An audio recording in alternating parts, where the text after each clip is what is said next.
नमस्कार, this is Samit from talks on ground. आज 21 जुलाई है और आज बहुत ही important monsoon session of parliament start हुआ है। हर साल इस टाइम पे जो सेशन होता है वो टिपिकली सबसे महत्वपूर्ण मोस्ट इम्पोर्टेंट होता है, क्योंकि इसमें बड़े बिल लाए जाते हैं। इसके पहले वाला जो होता है इसमें तो बजट सेशन हो जाता है, तो उसमें ज़्यादा बिल्स नहीं आते हैं। और इसके बाद जो होता है वो बजट के पहले होता है, तो उसमें भी कुछ इकोनॉमिक मेजर्स कुछ ज़्यादा होते हैं। तो जो मेजर मूव्स होते हैं वो इसी सेशन में होते हैं। और पिछले कई सालों में जस्ट बिफोर द सेशन कुछ ना कुछ बड़ा हुआ है, और वो कुछ ऐसा हुआ है जिससे कि गवर्नमेंट बैकफुट पे गई है। जैसे कि मणिपुर का इशू हो, कोई सुप्रीम कोर्ट का जजमेंट हो, कोई स्टेटमेंट हो अमेरिका का। तो ये सारे के सारे चीज़ें एक साथ होती रही हैं, और इस बारी भी कुछ ऐसा ही हुआ है। तो आपको पता है ऑपरेशन सिंदूर को ऑलमोस्ट 2 ढाई महीने हो गए हैं, और एक स्टेटमेंट दिया डोनाल्ड ट्रंप ने just a few days back. Obviously ये कई दिनों से बोले जा रहे थे। करीब मई 10 को इन्होंने जो पहला स्टेटमेंट ये दिया था, जिसमें कि ये कह रहे हैं जो इमीडिएट सीज़ फायर हुई है ये मैंने बड़ी रात भर मेहनत करके एग्री कराई है बिटवीन मोदी एंड मुनीर। तो ये इतनी बारी बोल दिया इन्होंने, लेकिन अब के जो बोला वो बड़ा इंटरेस्टिंग है। उन्होंने कुछ बोला कि अ, इंडिया के एक्चुअली उन्होंने इंडिया का नाम नहीं लिया, बट उन्होंने कहा कि 5 प्लेन डाउन हुए थे इस कॉन्फ्लिक्ट में। तो इतने इनोसेंट नहीं हैं डोनाल्ड ट्रंप। वो काफ़ी ट्रांज़ैक्शनल ज़रूर हैं। वो अपने आप को एक बिज़नेसमैन समझते हैं, एक गिव एंड टेक वाला बंदे हैं वो। लेकिन वो इतने बेवकूफ़ भी नहीं है जितने कुछ लोग उन्हें समझते हैं। उनके स्टेटमेंट्स प्रिपेयर्ड होते हैं, और अगर कोई हेड ऑफ स्टेट 75 दिन में, करीब-करीब 70 दिन में एक ही कंट्री और एक ही कॉन्फ्लिक्ट के बारे में 15 से 20 बारी एक ही चीज़ रिपीट करता है, तो उसका कुछ तो मायने होगा।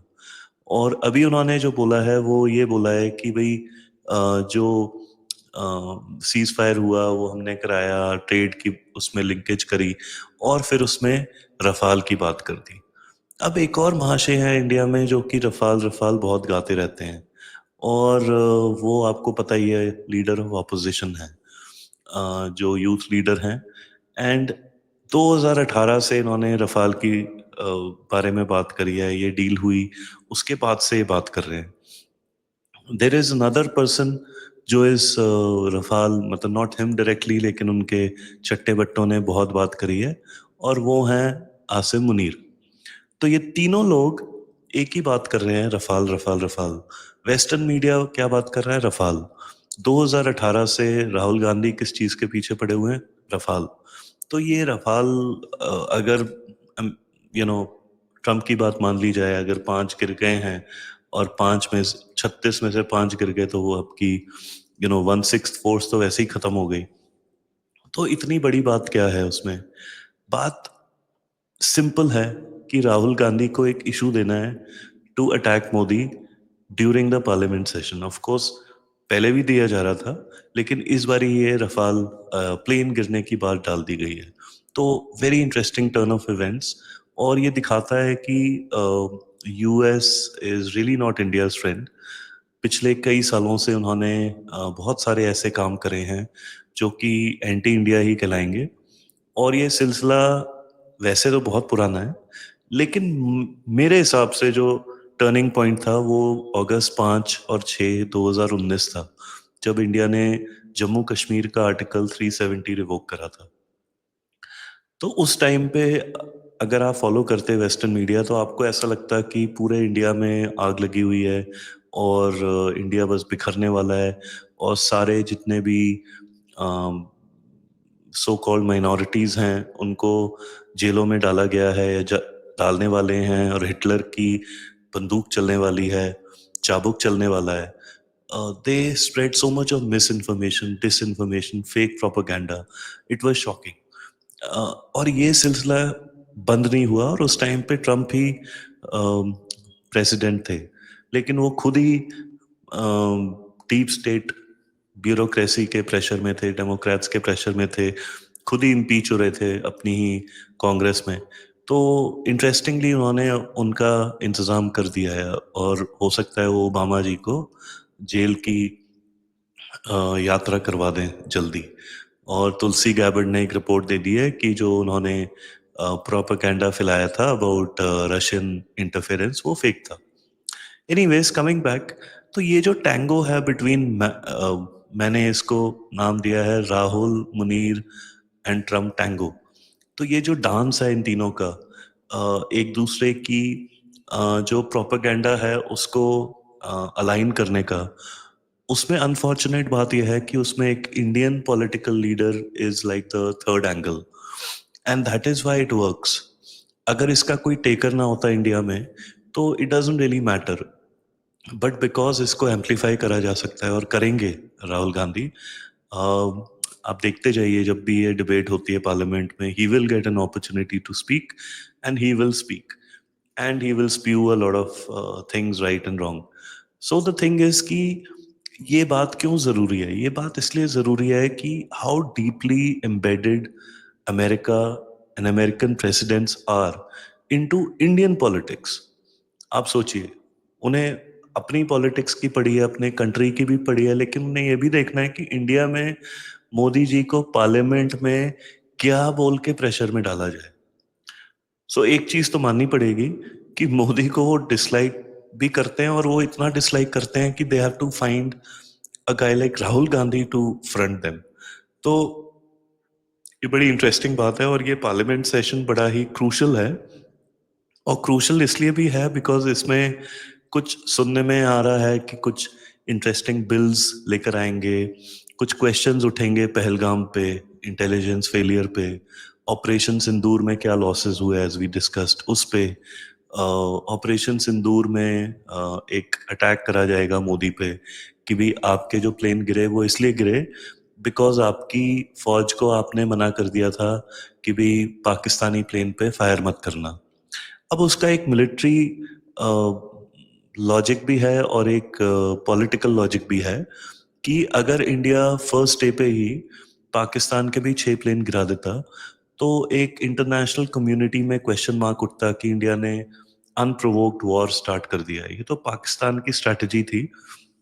अब कितने प्लेन गिरे, कौन से गिरे, किस कंडीशन में गिरे, कौन सी मिसाइल उन पे लगी, ये सब तो इंडियन एयरफोर्स को पता है और किसी को नहीं पता है। CIA को कुछ इन्फॉर्मेशन हो सकती है, कुछ इलेक्ट्रॉनिक सिग्नेचर्स हो सकते हैं इधर उधर, बट कंफर्म्ड उन्हें भी नहीं पता होगा। और रफाल के जो CEO एंड सम पीपल जिनका स्टेटमेंट आया है उसके हिसाब से जो भी पाकिस्तान कह रहा है उसको काफी वाटर डाउन करके देखा जाना चाहिए। और इंडियन एयरफोर्स ने कहा है कि कुछ हमारा लॉसेस भी हुए हैं। बट द पॉइंट इज जब पॉलिटिकली आप इसको यूज करते हो, आप इसको प्रेजेंट करोगे कि जी मोदी जी ने पाकिस्तान के खिलाफ इंडियन एयरफोर्स को ऐसे इंस्ट्रक्शंस दिए जिसकी वजह से प्लेन गिर गए, then it you know can be used as a narrative, as a political narrative. और उसका एक खामियाजा तो नहीं कह सकते, बट एक फिर रिबट करना पड़ेगा बीजेपी को।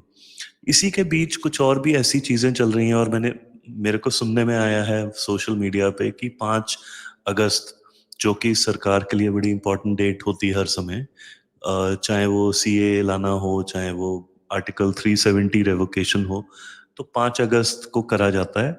और इसको देखते देखते अमेरिकन ने भी लास्ट ईयर 5 अगस्त को ही शेख हसीना को हटाया था, तो हमें ये याद है। So they know about the importance of the date. और सुनने में आ रहा है कि कुछ हो सकता है बड़ा, कोई बड़ा decision. There have been some meetings with Yogi and Rajnath Singh, Amit Shah, PM Modi meeting the president. तो ये सब कुछ चल रहा है, इसके बीच ऐसा क्या हो सकता है जिसकी वजह से मतलब there is so much of media hype की कुछ होने वाला है, कुछ होने वाला है। तो एक जो मुझे समझ आता है, 3 इश्यूज मेरे को लगते हैं हो सकते हैं that can come up on August 5th।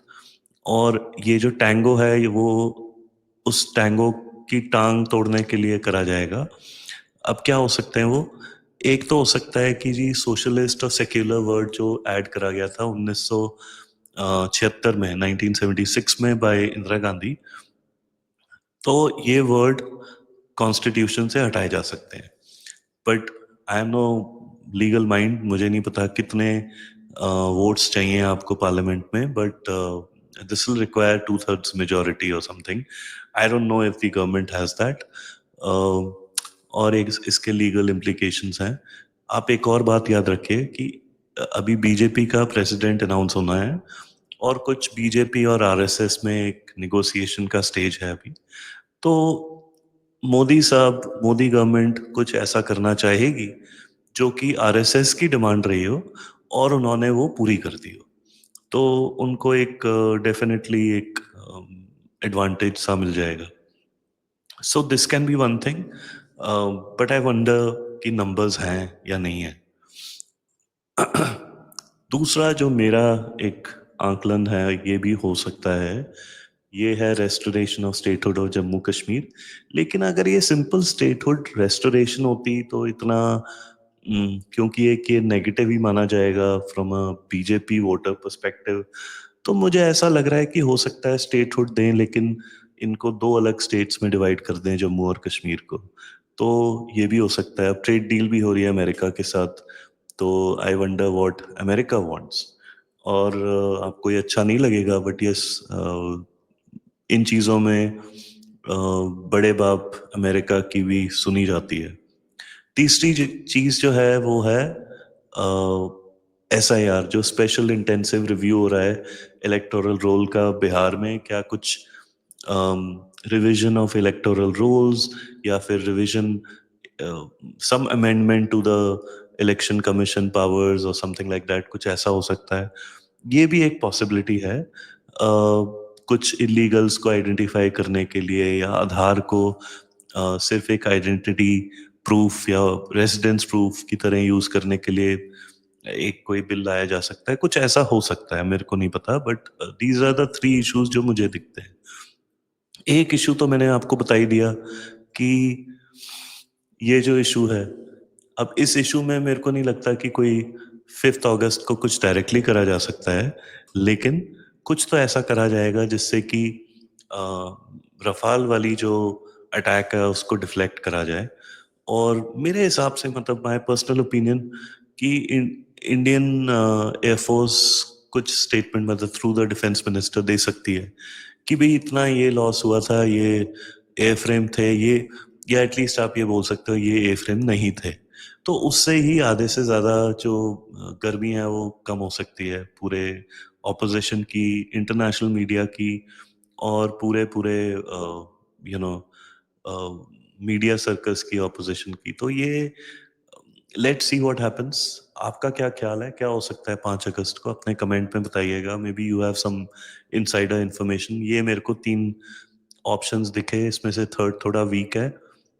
First to मेरे को स्ट्रांगली फील होता है। फर्स्ट वाला जो सेक्युलर सोशलिज्म है, it's connected to the RSS, it will make them happy, तो maybe it is the most likely.